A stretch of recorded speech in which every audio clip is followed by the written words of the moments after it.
Shalom. Hari ini kita akan renungkan surat 1 Timotius pasal 3. Teksnya ayat 1 sampai 16 dan sudah dibagi 3 paragraf. Paragraf yang pertama ayat 1 sampai 7.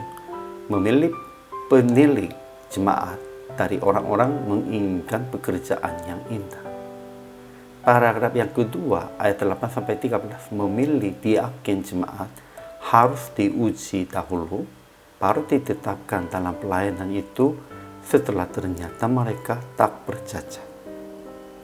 Paragraf yang ketiga ayat 14 sampai 16. Paulus menulis surat kepada Timotius supaya dia tahu bagaimana orang harus hidup sebagai keluarga Allah, yakni jemaat dari Allah yang hidup, tiang, penopang, dan dasar kebenaran. Kesimpulannya, menurut Paulus, mereka yang menghendaki jabatan penilik dan diaken jemaat itu menginginkan pekerjaan yang indah.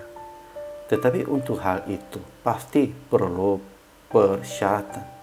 Tetapi itu bukan tentang tingkat pendidikan atau kekayaannya, melainkan tentang karakter dan perbuatan mereka. Mereka harus mengepalai keluarganya dengan baik dan mempunyai nama baik di luar jemaat pun juga. Pengharapan Paulus segera mengunjungi Timotiusnya.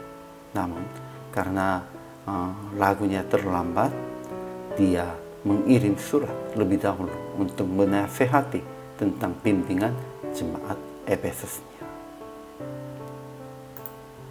Acara tentang Allahnya, Yesus telah menyatakan dirinya dalam rupa manusia, dibenarkan dalam roh, yang menampakkan dirinya kepada malaikat-malaikat, diberitakan di antara bangsa-bangsa yang tidak mengenal Allah, yang dipercayai di dalam dunia, diangkat dalam kemuliaan.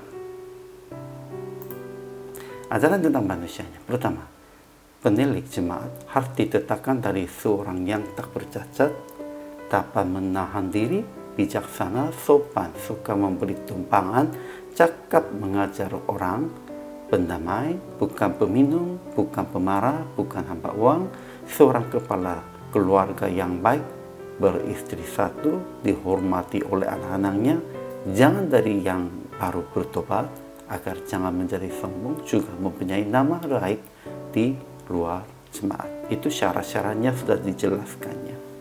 Dan pentingnya bukan hanya secara keluhannya atau hanya disaksikan dalam keluarga sajanya. Kita harus disaksikannya dengan nama baik di luar jemaat pun juga.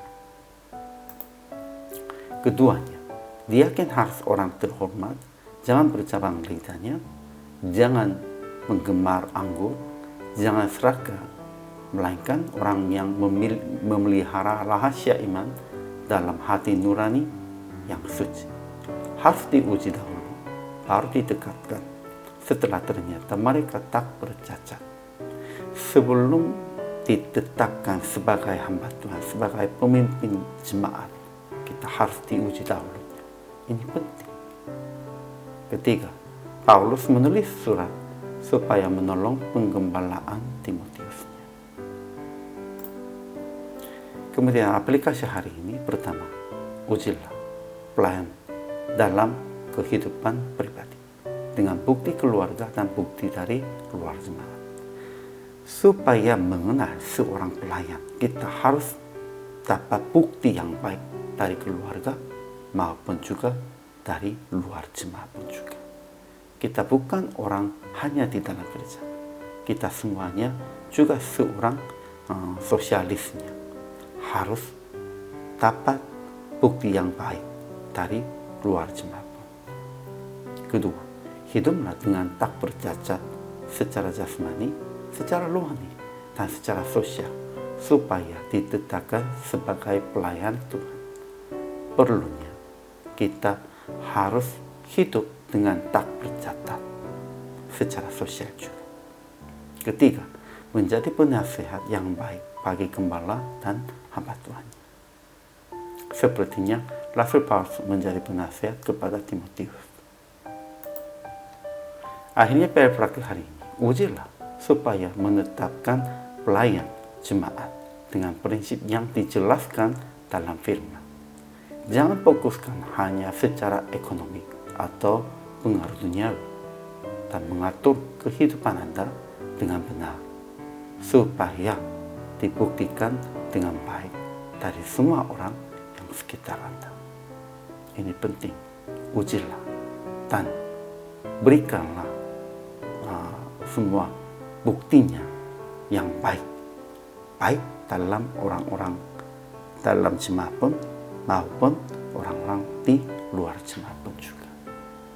Bukan hanya diakennya, bukan hanya penatuannya, pendeta pun juga harus begitu.